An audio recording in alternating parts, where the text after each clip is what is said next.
Хочу поделиться очень важной информацией для тех, кто хочет оформить шенгенскую визу.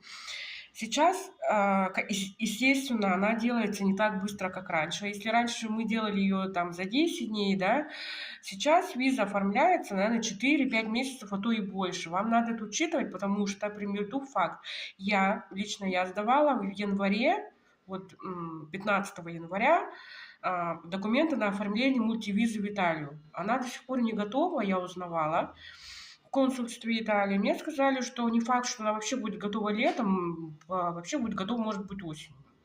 Поэтому огромная проблема для тех людей, которые запланировали свою поездку, свой отпуск за границу, там, в Европу. Вам надо готовиться за полгода, особенно при оформлении виз шенгенских. Так что приходится отдыхать либо в России, либо в той же самой Турции, опять что ли.